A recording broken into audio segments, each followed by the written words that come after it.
दुर्गा सप्तशती में आता है कीलक स्तोत्र। जानिए इसका महत्व एवं पाठ करने से क्या है लाभ। नमस्कार, मैं हूं डॉक्टर श्रीपति त्रिपाठी। श्री दुर्गा सप्तशती में और अर्गला स्तोत्र के बाद कीलक स्तोत्र के पाठ करने का विधान है। कीलक का अर्थ है तंत्र देवता और किसी के प्रभाव को नष्ट करने वाला मंत्र। देवी भगवती के अनेकानेक मंत्र हैं। संपूर्ण दुर्गा सप्तशती के मंत्रों में 3 तत्वों की प्रधानता है, वशीकरण, सम्मोहन और मारण। यानी तीनों ही दृष्टि से ये मंत्र उच्चाटन और कीलक की श्रेणी में आते हैं। कई बार शंका होती है कि कीलक को समझे बिना यदि श्री दुर्गा सप्तशती का पाठ किया जाए तो क्या होगा। किसी अनिष्ट की आशंका से लोग ग्रस्त रहते हैं। श्री दुर्गा सप्तशती में भगवान शंकर ने समस्त देवी पाठ को ही कीलक कर दिया, यानी गुप्त कर दिया। इसको केवल विद्वान ही जान सकता है। विद्वान कौन है? जो देवी की शरण में चला गया वह विद्वान है। जिसने देवी के आगे अपने आप को समर्पित कर दिया, अपना समर्पण कर दिया, वह विद्वान है। जिसने देवी को अपना लिया और जिसको देवी ने अपना लिया वह विद्वान है। इसके लिए पोथी पढ़ने की आवश्यकता नहीं है। मंत्रों के निर्माण के समय भगवान शंकर ने समस्त मंत्र बांट दिए। अपने पास रखा सिर्फ ह्रौं मंत्र। तभी राम का देवी के साधक थे। चैत्र नवरात्रि हो या आश्विन नवरात्रि, दोनों ही अवसरों पर भगवान राम के पर्व पड़ते हैं। चैत्र में रामनवमी और आश्विन में विजयदशमी। भगवान शंकर ने राम नाम मंत्र को अपने पास रखकर देवी भगवती के समस्त मंत्रों को गुप्त कर दिया। गुप्त मंत्र में कौन से मंत्र आते हैं? जितने भी बीज मंत्र हैं वह गुप्त मंत्र हैं। 10 महाविद्याओं के बीज मंत्र कीलक है। ओम ऐं ह्रीं क्लीं चामुंडायै विचे मंत्र भी गुप्त है। इसीलिए कहा गया है कि कीलक मंत्र को जानना चाहिए। देवी मंत्रों का उच्च स्वर से पाठ करने से अधिक फल की प्राप्ति होती है। इसका अर्थ है कि मंत्रों का अधिक उच्चारण करेंगे, जोर से उच्चारण करेंगे तो यौगिक क्रियाएं जागृत होंगी, जो कि तीनों अवस्थाओं को प्राप्त करेंगे। श्री दुर्गा सप्तशती स्वास्थ्य शास्त्र है। यह स्वर विज्ञान का शास्त्र है। जो काम स्वर करते हैं वही कार्य देवी के मंत्र करते हैं। देवी मंत्रों को करने से शरीर का प्राणायाम होगा, मानसिक संताप दूर होंगे, शरीर हृष्ट और पुष्ट होगा। कीलक मंत्र कैसे करें? कीलक मंत्र 31 बार करें तो बहुत अच्छा, इससे लाभ ही लाभ, अन्यथा 3 बार करें। कीलक मंत्र पहली बार मन ही मन करें, फिर मध्यम स्वर में और फिर उच्च स्वर में। कीलक मंत्र को करने से पहले भगवान शंकर का अवश्य ध्यान कर लें। यथासंभव भगवान शंकर के किसी मंत्र का संपुट लगाने या ओम के उच्चारण करने से भी कीलक का फल 1000 गुना मिलता है। कीलक मंत्र के बिना श्री दुर्गा सप्तशती का पाठ नहीं करना चाहिए। कीलक मंत्र भगवान शंकर ने भगवान राम को दिया, विष्णु जी को दिया, श्रीमद् भागवत और पार्वती जी को प्रदान किया। माँ कह रही हैं, मैंने स्वीकार किया, अब तू इसे प्रसाद रूप समझकर संसार यात्रा के निर्वाह में सदुपयोग कर। इस प्रकार माँ की आज्ञा लेकर प्रसाद समझकर धर्मशास्त्रों के अनुसार उसका सदुपयोग करते हुए जीवन यापन करे। संपूर्ण समर्पण की भावना के अभाव में भगवती रुष्ट हो जाएंगी तथा भगवती के रुष्ट हो जाने पर विनाश अवश्यंभावी है। संपूर्ण कीलक स्तोत्र अथ कीलक स्तोत्रम विनियोगः ओम अस्य कीलक मंत्रस्य शिव ऋषिः अनुष्टुप् छन्दः श्री महासरस्वती देवता श्री जगदम्बा प्रीत्यर्थे सप्तशती पाठांगत्वेन जपे विनियोगः। ओम नमश्चंडिकायै। मार्कंडेय उवाच ओम विशुद्ध ज्ञान देहाय त्रिवेदी दिव्य चक्षुषे श्रेयः प्राप्ति निमित्ताय नवः सोमार्थ धारिणे सर्वमेत द्विजानीयान् मंत्राणामभिकीलकं सोऽपि क्षेममाप्नोति सततम जाप्य तत्परः। मार्कंडेय जी कहते हैं, विशुद्ध ज्ञान ही जिनका शरीर है, तीनों वेद ही जिनके तीन नेत्र हैं, जो कल्याण प्राप्ति हेतु है तथा अपने मस्तक पर अर्धचंद्र धारण करते हैं, उन भगवान शिव को नमस्कार है।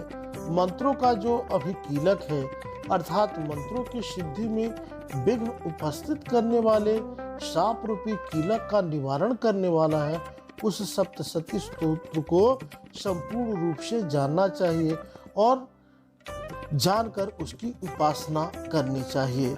सिद्ध्यन्तु चाटनादीनि वस्तुनि सकलान्यपि एतेन स्तुवतां देवी स्तोत्र मात्रेण सिद्ध्यति न मंत्रो नौषधम तत्र न किंचिदपि विद्यते बिना जापे न सिद्ध्यते सर्वमुच्चाटनादिकम।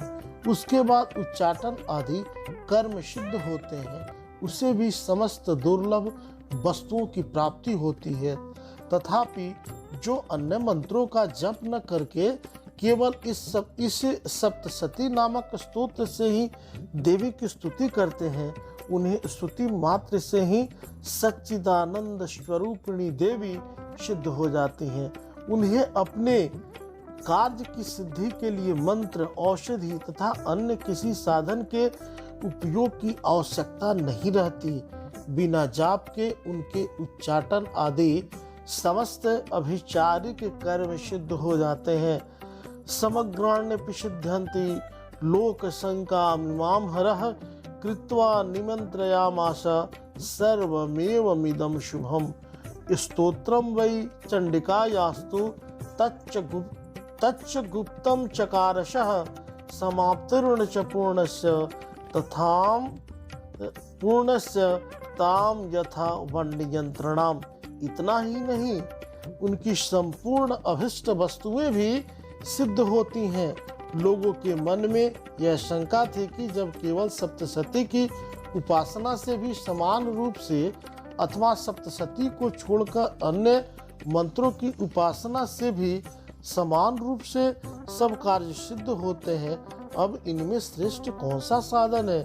लोगों की इस शंका को सामने रखकर भगवान शंकर ने अपने पास आए हुए जिज्ञासुओं को समझाया कि यह सप्तशती नामक संपूर्ण स्तोत्र ही सर्वश्रेष्ठ एवं कल्याणमय है।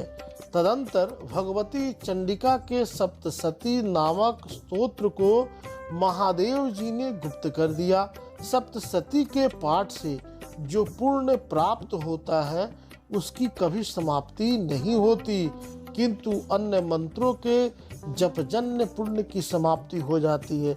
अतः भगवान शिव ने अन्य मंत्रों की अपेक्षा जो सप्तशती की ही श्रेष्ठता का निर्णय किया उसे जानना चाहिए। सोपि क्षेममाप्नोति सर्वमेवं न संशयः कृष्णायां वा चतुर्दश्यां अष्टम्यां वा समाहित ददाति प्रतिगृह्णाति नानेथा प्रसीदति इत्थम रूपेण कीलेन महादेवेन कीलितम। अन्य मंत्रों का जप करने वाला पुरुष भी यदि सप्तशती के स्तोत्र और जप का अनुष्ठान कर ले तो वह भी पूर्ण रूप से ही कल्याण का भागी होता है, इसमें तनिक भी संशय नहीं है। जो साधक कृष्ण पक्ष की चतुर्दशी अथवा अष्टमी को एकाग्रचित्त होकर भगवती की सेवा में अपना सर्वस्व समर्पित कर देता है और फिर उसे प्रसाद रूप से ग्रहण करता है, उसी पर भगवती प्रसन्न होती हैं, अन्यथा उनकी प्रसन्नता नहीं प्राप्त होती।